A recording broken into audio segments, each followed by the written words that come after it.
Hari Malaysia ini berkenaan di sebalik kemerdekaan. Hadirin hadirat sekalian, ada orang mengatakan bahawa secara hakikatnya kita tidaklah dijajah keseluruhan. Secara fizikalnya penjajahan secara de jure. De jure ni penjajahan secara rasmi daripada pihak British tidaklah berlaku di seluruh negara, tidak. Hanya melibatkan negeri tuan-tuan, Pulau Pinang, Melaka, Sabah dan Sarawak sahaja. Kerana negeri-negeri yang lain masih lagi ditadbir dan dipimpin oleh sultan. Sebab kalau kita melihat secara de jure, British apabila menjajah sesuatu tempat secara de jure, secara rasmi, dia mesti mansuhkan institusi diraja, dan itu wajib. Dia akan hapuskan institusi diraja seperti yang mana mereka buat terhadap monarki di India, di Kenya, di Tanzania, di Zambia, di Zimbabwe, Myanmar dan banyak lagi. Kalau di India, dua kesultanan besar di India telah berjaya dihapuskan oleh British. Pertama, Kerajaan Delhi di India Utara yang telah berdiri selama 349 tahun. Begitu juga dinasti Mughal di India yang berdiri selama 333 tahun, itu dihapuskan terus oleh British.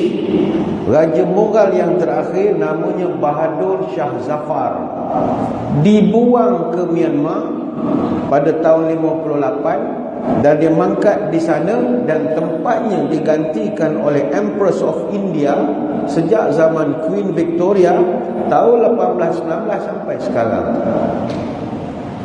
Dan biasanya Inggeris kalau tempat yang dia jajah secara rasmi, dia akan lantik seorang viceroy ataupun governor general sebagai ketua pentadbiran. Sebab itu dalam kes kita di negara ini, British hanya melantik residents ataupun di setengah negeri dipanggil High Commissioner ataupun Chief Commissioner di negeri-negeri Melayu bersekutu dan tidak bersekutu. Sebab kuasa secara de jure masih dalam tangan institusi diraja. Justru apabila institusi raja masih kekal, maka penjajahan tidak berlaku secara meluas. Sultanates of the Nine, the Malay state existed continuously throughout the British rule until now. Tak pernah hilang.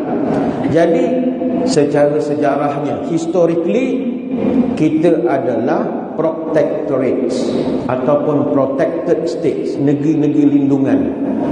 Dia orang putih, dia main kacau pentadbiran negara kita. Dia bahagikan Malaysia ni pada 3 negeri. Pertama, negeri-negeri Melayu bersekutu, Federated Malay States. Dia ada resident Inggeris. Sampai sekarang Federated Malay States ini dia guna PTD, pegawai tadbir diplomatik. Nak faham mudah, negeri Melayu bersekutu ni negeri yang kerja Jumaat, cuti Ahad. Ni Federated States. Yang kedua, negeri-negeri Melayu yang tidak bersekutu, Unfederated Malay States. Mereka tak ada resident Inggeris. Biasanya negeri-negeri ini dia cuti Jumaat, kerja hari Ahad. Bagi negeri-negeri ini, dia bertaraf protectorate. Dia di bawah naungan British, tapi diperintah oleh sultan ataupun raja. Urusan pertahanan, armed forces, dan dasar luar, foreign policies, itu British. Tapi yang lain masih di bawah raja. Dan negeri yang ketiga di Malaysia, negeri tuan-tuan. Dia panggil Strait Settlements. Strait Settlements ni, ini baru ditakbir sebagai Crown Colonies, jajahan mahkota Inggeris. Pulau Pinang, Melaka dan Singapura. Sebab itu dulu orang-orang Melayu yang lahir dan tinggal dalam negeri yang beraja, dia dikira rakyat sultan ataupun rakyat kerajaan.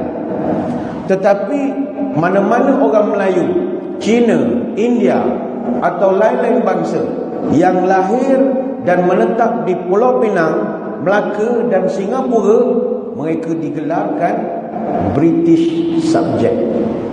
Tuan-tuan bukan rakyat sultan, tapi British subject. Masa tu orang Pening marah, kenapa kami jadi British subject? Kami nak jadi British citizen. Orang Pening dia tak nak jadi orang Melaya, dia nak jadi orang Britain, orang London.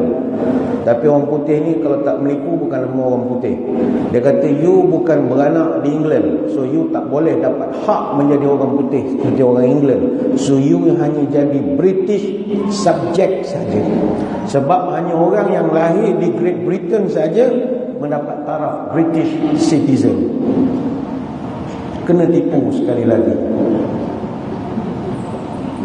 Timbul persoalan, ustaz ni buat pening pula dah pagi-pagi ni. Kalau kita bukan tanah jajahan, kalau kita bukan koloni, habis hak Tunku Abdul Rahman sungguh-sungguh sampai pergi London minta tanda tangan, saya buat apa hal sibuk-sibuknya ustaz ni mengagut suruh apalah jingga ustaz mari mana cerita orang dulu hantar Tunku pergi minta merdeka daripada British. Kenapa kita kena minta? Kerana kita kena tipu babak yang kedua. Dia ada beberapa babak lah kita kena tipu. Baik tu saya pun tak faham kenapa orang percaya sangat dengan orang putih. Betul. Orang putih kalau tak menipu bukan nama masalah. Selepas daripada kekalahan Empire Jepun, kita kan pernah kena jajah dengan Jepun. Jepun dia kalah dalam perang dunia yang kedua, akhir perang dunia kedua, di mana pemerintah Jepun dia telah menyerah diri kepada Allied Forces di British ataupun dipanggil pihak bersekutu di Singapura. Ketika Jepun menyerah kalah, mereka telah bertindak menyerahkan semua tanah Melayu ni kepada pemerintah tentera British. Macam saya orang Pahang sebelum ni bukan duduk bawah British, yang duduk Penang, Melaka. Tapi Jepun bila dia surrender, dengan kami pun dia surrender sekali. Apa kena-mengena? Kami bukan duduk bawah British, kami duduk bawah Jepun sekejap. Tapi nak serah-serahlah yang British asal yang punya, Penang, Melaka, Singapura. Apa kena Terengganu, Kelantan, Johor, apa? Tak ada kena-mengena. Dia serahkan semuanya kepada British. Dan itu yang dibuat di seluruh Asia. Di Filipina, Jepun serahkan seluruh Filipina kepada tentera Amerika. Di Indonesia, Tentera Revolusi Indonesia isytiharkan merdeka 17 Ogos tahun 1945 selepas Jepun menyerah diri. Tetapi Indonesia ketika itu masih jadi jajahan Belanda sampai tahun 1948, perjanjian Meja Bulat. Begitu juga Malaya dan Straits Settlement diletakkan oleh British di bawah dipanggil British Military Administration, BMA, secara unilateral. Dia tak bincang, dia tak rujuk siapa-siapa, dia letakkan kita semua ni di bawah BMA, British Military Administration. Kenapa orang tak tegur masa itu? Kerana ketika itu berlaku power vacuum. Power vacuum adalah fasa kita baru habis peperangan, pasca perang, pentadbiran belum stabil, orang baru nak pulih ekonomi. Masa tu orang putih dia rangkum semua duduk jadi tanah jajahannya. Jadi kita terpaksa minta balik. Bila kita sedar, British pun dia kecewa tak dapat nak dapatkan kita semua. Jadi dia buat pelbagai cara untuk mendapatkan kembali tanah Melayu ini. Lalu muncullah rancangan British menjadikan Malaya sebagai tanah jajahan penuh British tahun 1946 melalui Malayan Union. Ketika itu Duli Yang Mulia Raja-Raja Melayu dipaksa untuk menyerahkan kuasa kepada kerajaan British di London. Tapi nasib baik orang tua-tua kita bangkit, gagalkan Malayan Union dan seterusnya digantikan dengan Persekutuan Tanah Melayu. Dan orang Melayu ketika itu bergabung dengan bangsa lain. India mereka ada MIC, orang Cina mereka ada MCA. Tapi MIC itu adalah bayangan Kongres Parti di India. MCA masih bayangan Parti Kuomintang yang mentadbir Republik Cina lepas kejatuhan dinasti Qing. Kenapa saya sebut bayangan? Sebab orang-orang India dan China yang dibawa masuk oleh pihak British ke tanah Melayu sebagai buruh tambatan. Ini istilah dia. Buruh tambatan ni, indentured labourers. Mereka dibawa daripada China dan India, bekerja di ladang-ladang getah di negara kita dan juga lombong-lombong biji kepunyaan British. Mereka tidak ada kerakyatan. China yang dibawa dan juga India yang dibawa tak ada kerakyatan. Mereka digelarkan stateless. Tak ada negara, tak ada kerakyatan. Dan masa itu negeri-negeri Melayu bersekutu dan negeri Melayu tak bersekutu, hanya yang duduk dalam negeri itu saja jadi rakyat sultan. Kalau duduk di tempat lain, mereka dipanggil crown colonies. Jadi ketika itulah orang putih buat sekolah vernacular. Sekolah vernacular ni bahasa Tamil dan bahasa Mandarin. Orang putih buat untuk apa?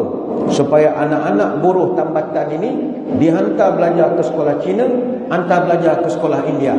Sebab kalau nanti British balik, you pun kena balik. Jadi bila you balik, you sudah pandai cakap Cina, you pandai cakap Tamil, supaya tidak putus dengan bahasa asal. Tapi bila British balik, rakan-rakan kita Cina dan India ini mengambil keputusan duduk di sini. Mereka lebih selesa duduk di tanah Melayu. Jadi itu sejarah dia.